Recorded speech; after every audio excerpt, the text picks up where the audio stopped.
friends, it's Sharon Luska here from My Crafty Greetings. I had this video scheduled to come out this past weekend, and after watching the Jennifer McGuire video on using small die cuts, I wanted to change things up a little bit. We're going to do the second part of the secret 6x6 paper pad cuts. These are cuts from the first one that I showed you. I'll link that video at the end.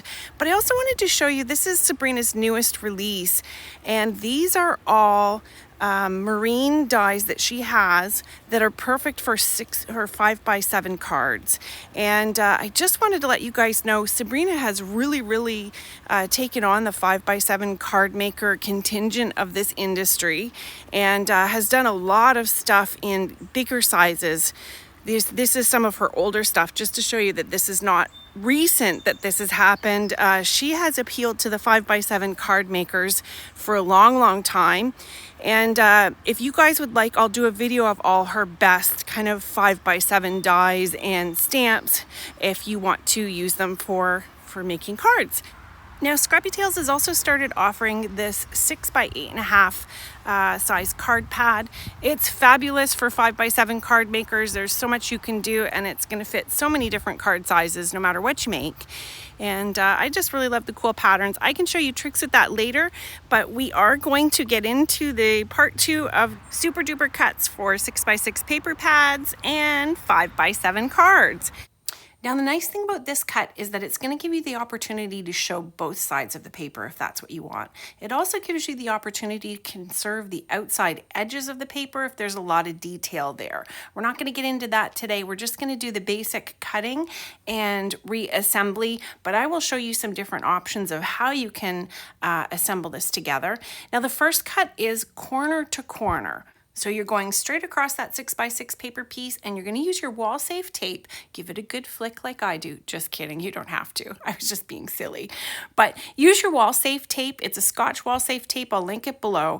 And re-adhere your paper together back into a square. Then you're going to cut corner to corner once again, and you will be able to peel these pieces very easily from that tape without any damage to your paper. It is fantastic for die cutting, pre-assembling your cards, whatever you like. Now, I'm showing you this little cheeky assembly. If you want to assemble it like that, you can, but the whole point here is to cover the entire face of your 5x7 paper, and this is how we're doing it.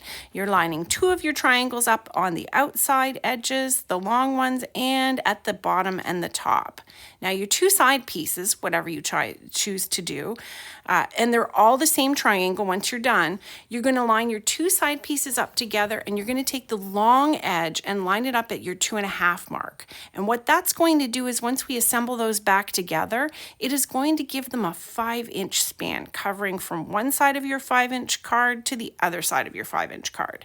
And this is also going to give you the opportunity to tuck these corners into the top, which completely covers your 5x7 base. Now, I use that Scotch wall safe tape to reassemble this so that it is seamless, and then I flip it over and I use my ATG to run glue over the entire piece. I also attach it to a 5x7 spare piece of paper. Now, I use up index card that I bought thinking was cardstock and was 110 pound. It wasn't. They lied. So that's what I use for the backers when I'm assembling pieces together like this where it's not showing. Now, this beautiful little butterfly and stencil set Sabrina designed, it is 2 3/4 inches wide by 1 3/4 inches high. It is a gorgeous size for 5x7 cards. I love it. It comes with a layering hello die. There's another set that has a layering thank you and a totally different butterfly, and they both come with stencils. So they do these beautiful designs, and you have so many opportunities. We are going to use some fossilized amber on this one though.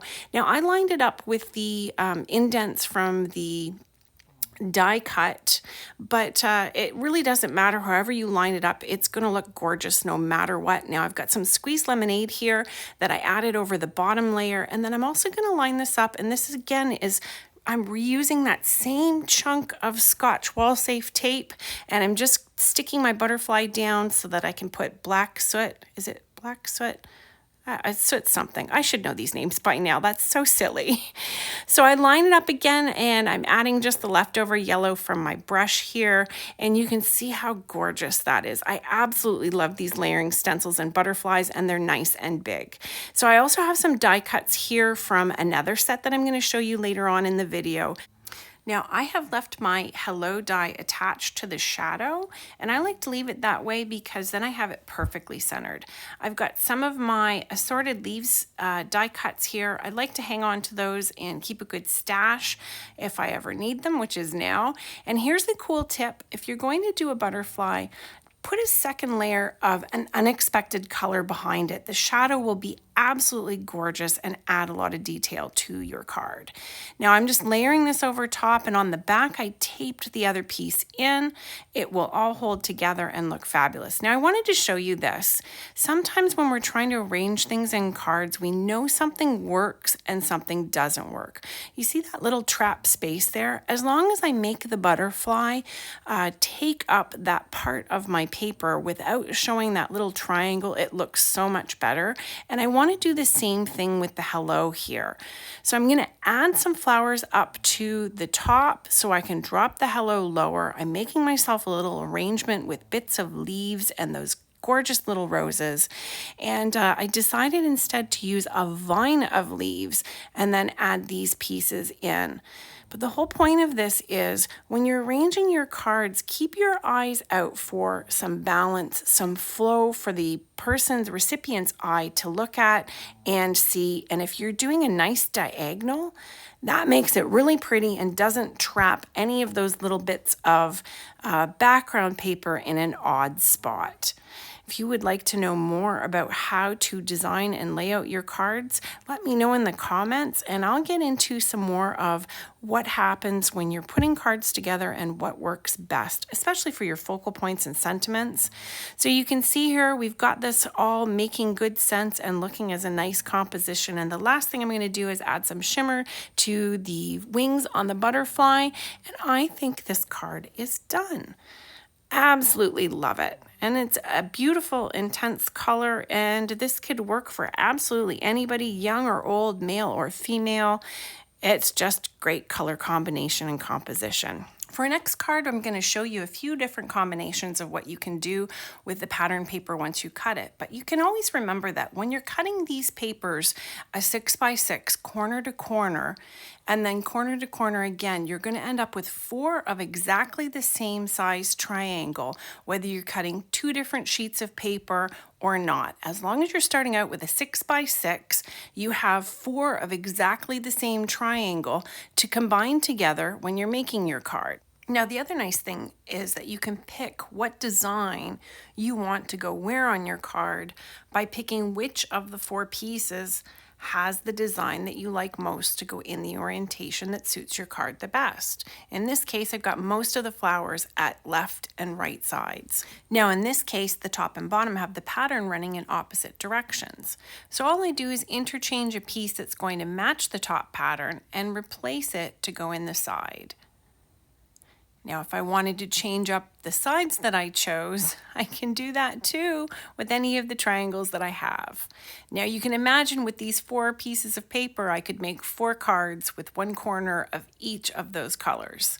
So here we are with the Butterfly Kisses cardstock again, and I'm cutting this again corner to corner, taping it, and then I'm going to cut it corner to corner again to get my 4 pieces.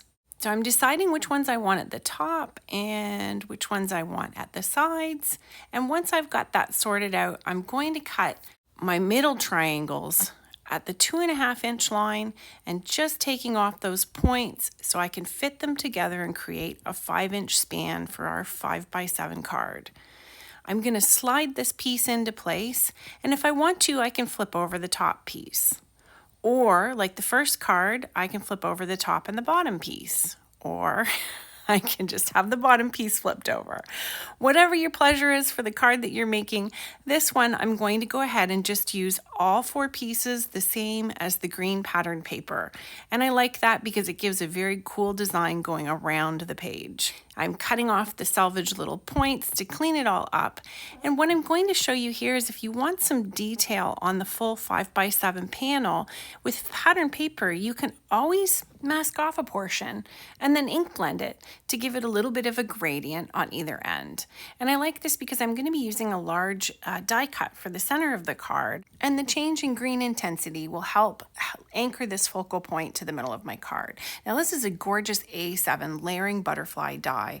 It's great just as a standalone if you want to make a card out of the butterfly itself, or if you want to attach it to a card. It looks fantastic on a 5x7 base. So I'm adding a layer of pearlized vellum and just folding the wings up a bit. And then I've also got this holographic foiled center panel that has all the beautiful detail for the wings of the butterfly, and I'm attaching that on as well. Now I'm cutting off the antenna because they're not glued down, but I'm going to put some of my Tombow Mono Multi on the back of the butterfly body and antennae, and once it dries, then I can stick it to the vellum body and then to the paper antennae, and it's going to hold everything together really, really well. Now here's some of my homemade racing stripes, and yes, I am working on that video to show you how I make those. Although this butterfly looks amazing just as it is, I've laid out a whole bunch of little pieces that I want to use, and specifically a bunch of these pieces have come from this gorgeous A7 wreath die set. It cuts out this wreath, but it also gives you all the little pieces plus the background for it.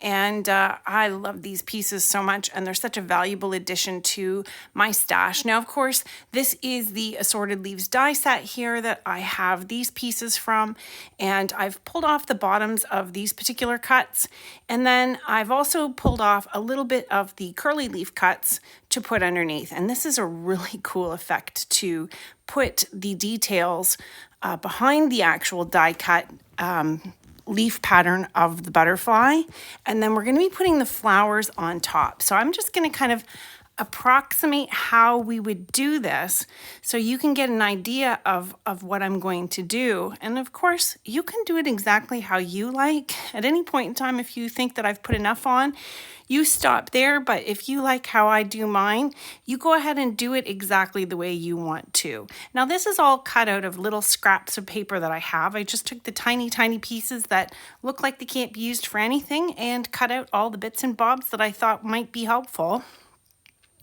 And I'm just going to place them on the butterfly. Now, once I have the collection of what I think is going to fit on the front of the butterfly, I'm actually going to flip them all over and apply Tombow Mono Multi to the back, let it dry, and that's going to turn them into almost like stickers. So very simply, I can take them, arrange them, put a little pressure on them, and once I've pushed them down, they're stuck on good to stay. Now, to give myself a little bit of a hand with the sticky bitty parts like these flowers, I'm using a pokey tool just to lift them up and then put them in place and give them a little pressure to stick them down. Now, if you made it this far in the video, all links will be below. It supports my channel so much, and I have to say there have been a number of you that have used my links, and God bless you. Thank you so much. It means the world to me and helps this channel out enormously. Thank you so much. Now you can see I added quite a bit of bling to the top layers of that butterfly. They are from the card kit embellishment packs. I think Sabrina has them available. I will link them. So to finish up the last bits of the cards here, I'm using some packing foam sheet that I put two-sided adhesive on both sides. So it's kind of like homemade foam tape. I like it though, it's lighter weight and it's thinner. I find it easier to work with, and of course it's free. Now, if you have not subscribed to this channel, I sure would love it if you would. Give me a thumbs up because it helps with the algorithm and lets me know that you actually liked this video. And if you could, please leave me a comment. I'm happy to just even get emoji faces. That also helps me get shared on YouTube. I added a little bit of that packing foam to the wings, and one of the nice things I like about this is you can give it a pinch and it very easily gets out of the way. It's a nice way to be able to hide things that are sticking out rather than to have to always try and trim them off. So I'm going to give these wings a little zhuzhy, and then I'll give you a better view of everything that I've done here. You can see all that bling. It is fantastic. I hope you enjoyed the video today. Hopefully it was helpful. I will link that part 1 video. It shows completely different 6x6 paper cuts, and there also is a video that shows the 12x12 paper cutting hack for 5x7 cards. Thank you so much for joining me. Have an awesome day. Thanks. Bye.